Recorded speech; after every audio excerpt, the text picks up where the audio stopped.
नमस्कार, स्वागत है आपका। हरियाणा की खास खबरें लेकर मैं हाजिर हूं आपके साथ रवि राजपूत। शुरुआत करते हैं हरियाणा में, जहां आशा वर्कर का 73 दिन से जारी आंदोलन खत्म हो गया है। आशा वर्कर के प्रतिनिधि मंडल के साथ सीएम ने बातचीत की और कई मांगों पर सहमति बन गई है। मुख्यमंत्री मनोहर लाल के साथ बैठक के बाद आशा वर्कर यूनियन की अध्यक्ष सुरेखा का बयान भी सामने आया है। अध्यक्ष सुरेखा ने कहा कि सरकार के साथ कुछ मुद्दों पर सहमति बनी है। सरकार से हड़ताल के 73वें दिन ये वार्ता हुई। सभी मसलों पे सहमति नहीं बन पाई है, लेकिन कई मांग पूरी हो गई है। बढ़ते हैं अगली खबर की ओर, जहां भारी बारिश और बाढ़ के बावजूद अंबाला में धान की बंपर पैदावार हुई है। अंबाला कैंट की अनाज मंडी में अब तक 3,61,000 क्विंटल धान बिकने के लिए आ चुका है। आपको बताते चले कि जो कि पिछले साल की पूरी आवक से भी ज्यादा है। आपको बताते चले कि वहीं मंडी प्रशासन की तरफ से किसानों के लिए अच्छी सुविधा का प्रबंध किया गया है। अब की बार सरकार की व्यवस्था से किसान काफी खुश हैं। किसानों का समय पर गेट पास बन गया है और समय पर उनकी फसल बिक रही है। वहीं समय पर धान का उठान भी हो रहा है, जिससे कि किसानों के खाते में पैसे आ रहे हैं। हालांकि मंडी में आए धान का उठान 3,35,000 हो चुका है। वहीं 3,54,000 क्विंटल धान बिक चुका है।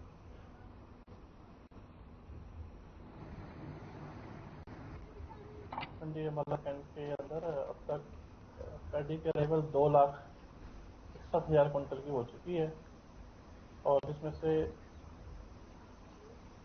2,54,000 की खरीद भी हो चुकी है और 2,35,000 क्विंटल का उठान हो चुका है। बारिश की वजह से थोड़ी तंगी आई थी, अब ठीक है। अब तो बढ़िया चल रही है जी। थोड़ा बरसात में दिक्कत आई थी जी, अब ठीक है जी। लिफ्टिंग भी टाइम पे हो रही है, भराई भी टाइम पे हो रही है जी। सब बेसुरी अराइवल भी टाइम पे आई है, हुई है और पैदावार भी ठीक है। और जो मंडियों में सेल का सिस्टम है, लिफ्टिंग सिस्टम है, इससे किसान, आड़ती सभी वर्ग सेटिस्फाई है। अभी तक जो मैं अंबाला कैंट की मंडी की बात कर रहा हूँ, लगभग यहाँ पे 2,61,000 क्विंटल धान की अराइवल हो चुकी है। बढ़ते हैं अगली खबर की ओर, जहां फरीदाबाद के सेक्टर 31 थाना के अंतर्गत कालका जा रहे श्रद्धालुओं को डंपर ने कुचल दिया। हादसे में 2 श्रद्धालुओं की मौके पर ही मौत हो गई, तो वहीं 2 गंभीर रूप से घायल हो गए। सूचना पर पहुंची पुलिस ने घायलों को निजी अस्पताल में भर्ती कराया गया, तो वहीं मृतकों के शवों को पोस्टमार्टम के लिए भेज दिया गया है। फिलहाल पुलिस डंपर चालक की तलाश में जुट गई है।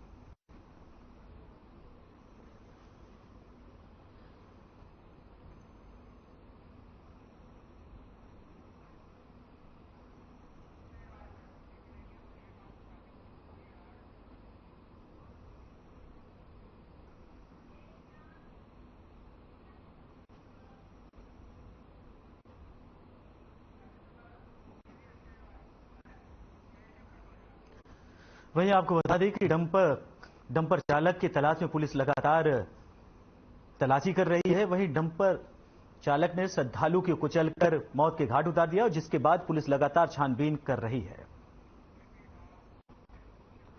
बढ़ते हैं अगली खबर की ओर, जहां पुलिस का रौब दिखा है। बाइक चालकों को परेशान करने वाले नकली पुलिस कर्मी को गुरुग्राम की असली पुलिस ने गिरफ्तार करने में सफलता प्राप्त की है। एसीपी क्राइम वरुण दहिया की माने तो 19 अक्टूबर को एक ओला बाइक चलाने वाले व्यक्ति ने थाना सेक्टर 29 में शिकायत दी कि एक व्यक्ति हुड्डा मेट्रो स्टेशन के पास नकली पुलिस वाला बनकर बाइक राइडर्स को परेशान कर रहा है।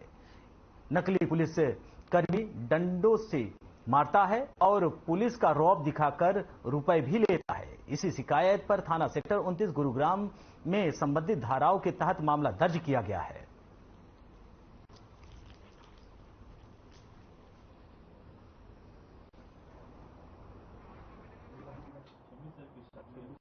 ये गुरुग्राम के अंदर एक फर्जी पुलिस कर्मी बनकर काफी दिनों से, पिछले लगभग 4-5 दिनों से कुछ जो राह चलते कम्यूटर्स थे और जो ओला और उबर के बाइक राइडर्स थे, उनको काफी परेशानी करते हुए इस तरीके से उनके साथ अवैध उगाही करी जा रही थी और उनको डर और भय का भाव दिखाकर उनसे जबरन जैसे फर्जी पुलिसकर्मी बन के उगाही करने के संबंध में एक शिकायत प्राप्त करी थी।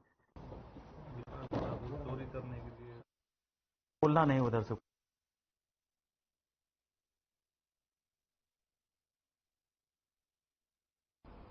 बढ़ते हैं अगली खबर की ओर, जहां हरियाणा राज्य नारकोटिक्स कंट्रोल ब्यूरो इकाई भिवानी को कामयाबी मिली है। टीम ने नशीली दवाइयों के साथ एक आरोपी को गिरफ्तार किया है, जिसके कब्जे से भारी मात्रा में पुलिस ने नशीली दवाइयां बरामद की है। बताया जा रहा है कि आरोपी हरियाणा रोडवेज में परिचालक का कार्य करता है। फिलहाल आरोपी को न्यायालय में पेश किया जाएगा और मामले में गहनता से पूछताछ की जाएगी।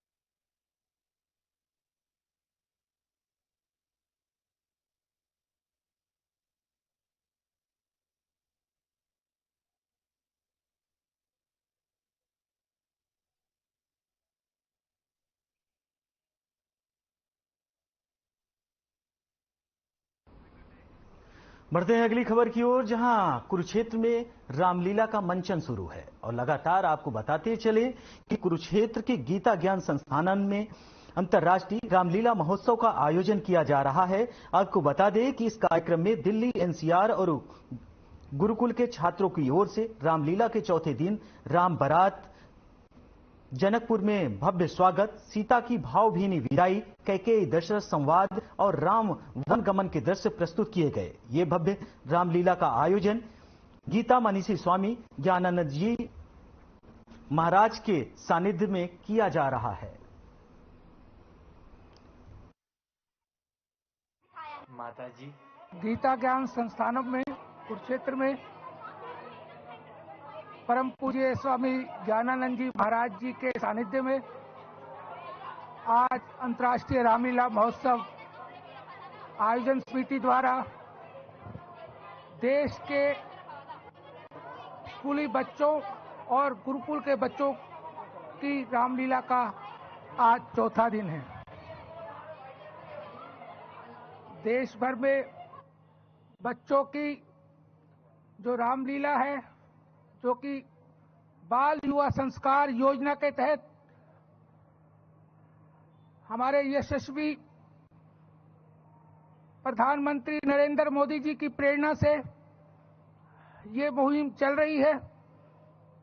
ये 5वां राज्य है जिसमें बच्चे राम का मंचन कर रहे हैं। बढ़ते हैं अगली खबर की ओर, जहां हरियाणा राज्य नारकोटिक्स कंट्रोल ब्यूरो इकाई भिवानी को कामयाबी मिली है। वहीं टीम ने नशीली दवाइयों के साथ एक आरोपी को गिरफ्तार किया है, जिसके कब्जे से भारी मात्रा में पुलिस ने नशीली दवाइयां बरामद की है। बताया जाता है कि आरोपी हरियाणा रोडवेज में परिचालक का कार्य करता है। फिलहाल आरोपी को न्यायालय में पेश किया जाएगा और मामले में गहनता से छानबीन की जाएगी।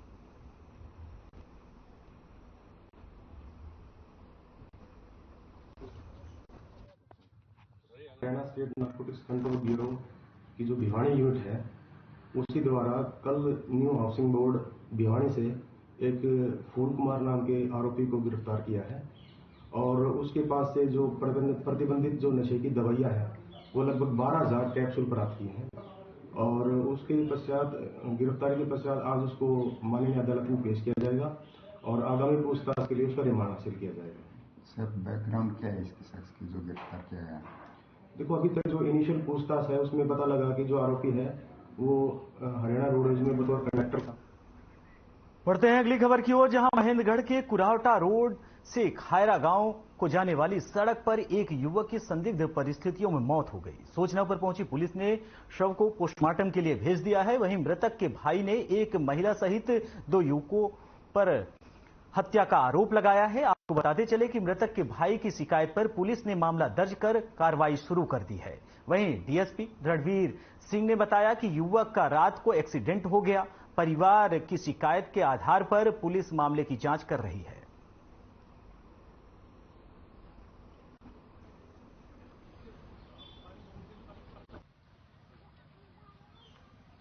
वीरेंद्र है लड़का, बुलाना गांव का।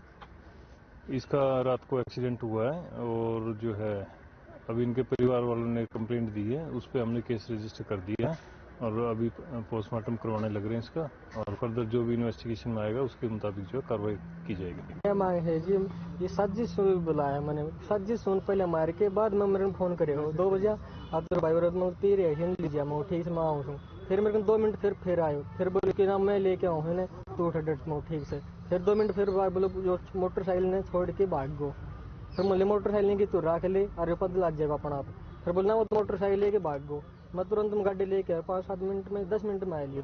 मैं आज जब कने खड़ी भाई रोड के ऊपर पड़े हो, मोटरसाइकिल साइड में पड़ी, कोई वो कौन सी उनका हाथ एक आना है और सो।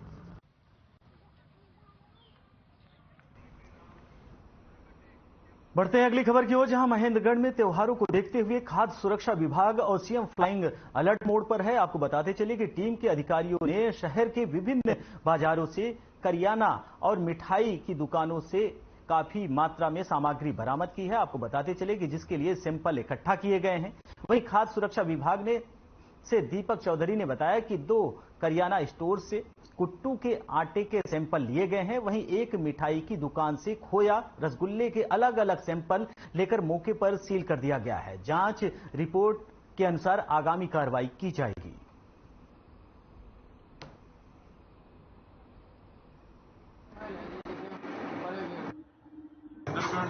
कस्बे में खाद्य सुरक्षा विभाग में मुख्यमंत्री उड़न दस्ते की संयुक्त टीम ने कुट्टू के आटे के 2 अलग अलग स्थानों से 2 सैंपल लिए, वे जांच के लिए लैब में भेजे।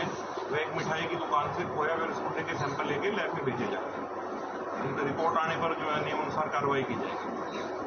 तो ये नियमित जांच है या त्योहारों को लेकर? नियमित जांच की है, वे त्योहार में नवरात्रि के जो है सीजन चल रहा है, इसको देखते हुए थोड़ा सतर्कता बरतते हुए ये जांच की जा रही है, ताकि नवरात्रि के सीजन में अच्छी मिठाइयां व कुट्टू का आटा जो वर्ष में इस्तेमाल करते हैं श्रद्धालु।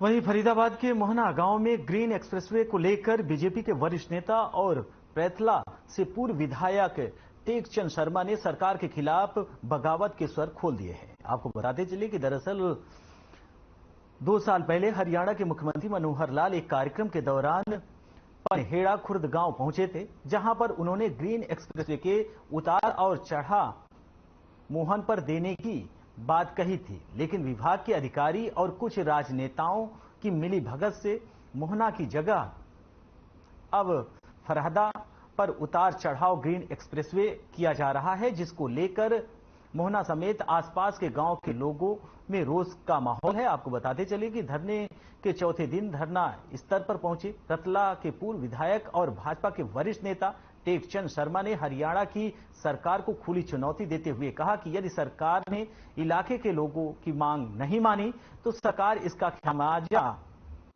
सरकार को आने वाले विधानसभा चुनाव और लोकसभा चुनाव में भुगतना पड़ेगा।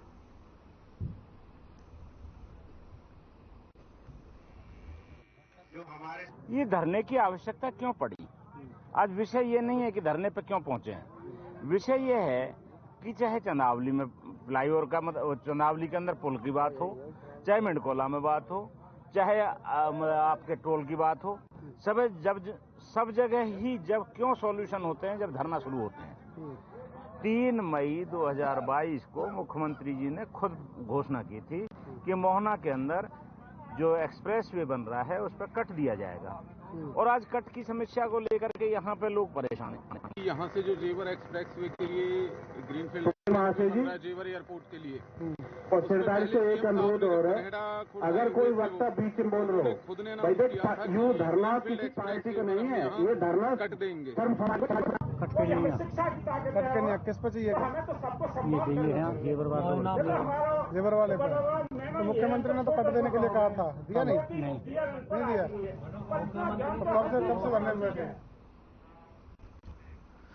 बढ़ते हैं अगली खबर की ओर, जहां केंद्र सरकार द्वारा चावल पर एक्सपोर्ट रेट वैल्यू बढ़ाने और मिलर्स एक्सपोर्ट्स मंडियों में बारीकी किस्म की धान नहीं खरीद रहे हैं, जिससे किसान परेशान हैं। शहर की दोनों अनाज मंडियों में करीब 38,000 क्विंटल बारीक किस्म की धान खुले आसमान के नीचे ढेलों में पड़ी हुई है।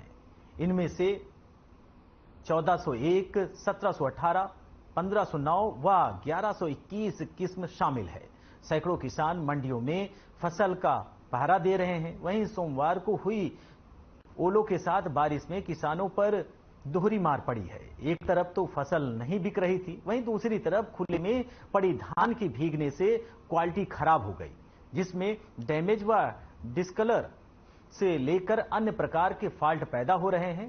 हड़ताल कितना लंबा चलेगा, इस बात को लेकर अभी कुछ नहीं कहा जा सकता। यानी फसल लंबे समय तक ऐसे ही पड़ सकती है, जिस कारण इन फसलों को उस स्तर पर रेट नहीं मिल पा रहा है, जिसके लिए किसान लगातार मंडियों में मांग कर रहे हैं।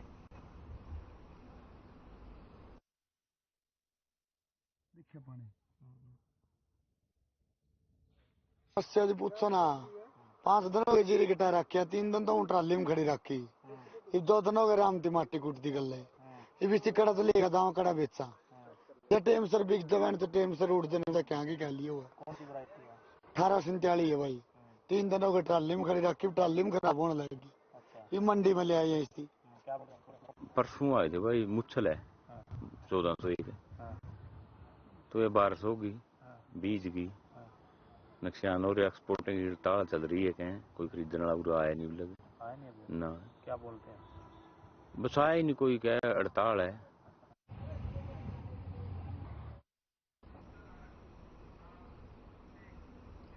बढ़ते हैं अगली खबर की ओर, जहां नगर परिषद अंबाला छावनी ने आज बाजारों में उन दुकानदारों को चेतावनी दी है जिन्होंने अपना सामान दुकान से बाहर सड़कों पर लगा रखा है। आपको बताते चलिए कि परिषद की टीम ने बाजारों में ट्रैक्टर ट्रॉली के साथ व सुरक्षा कर्मियों के साथ दुकानदारों को चेतावनी देने पहुंची व कुछ दुकानदारों का सामान भी उठाया और जिसके बाद उन्हें छोड़ दिया गया। वहीं नगर परिषद अधिकारियों का कहना है कि अवैध कब्जा करने वालों के खिलाफ सख्त कार्रवाई की जाएगी। वहीं दुकानदारों ने प्रशासन से गुहार लगाई है कि प्रशासन उन्हें त्योहारों तक छूट दे दे। मैं सब्जी मंडी का दुकानदार हूं। मेरी दुकान बत्रा रेडीमेड गारमेंट्स के नाम से है सब्जी मंडी में, और मैं सरकार से रिक्वेस्ट करता हूं कि हमें दिवाली तक की मोहलत दी जाए ताकि हमें एडजस्ट करने में दुकानों को थोड़ा सा वक्त मिल जाए, क्योंकि हर दुकानदार ने हजारों लाखों रुपए का दुकान त्योहार के हिसाब से भर रखा है, तो उसको रखने में, उसको तरीके से एडजस्ट करने में हमें थोड़ी सी मोहलत दी जाए सरकार से। और ईओ साहब से, कमेटी से हमारी अपील है कि हमें थोड़ा सा टाइम दिया जाए, थोड़ी सी मोहलत दी जाए। नगर परिषद अंबाला द्वारा त्योहारों को ध्यान में रखते हुए सारे बाजार में कार्रवाई की जा रही है, जिससे आने वाले त्योहारों में किसी भी प्रकार की आम जनता को परेशानी न हो। इसलिए सबको अनाउंसमेंट के द्वारा और विभिन्न कार्रवाई करते हुए कहा जा रहा है कि अपना सामान अपने धड़ों के तक रखें, जिससे आने वाली जनता को परेशानी न हो। इस बुलेटिन में फिलहाल हमारे साथ इतना ही। नमस्कार।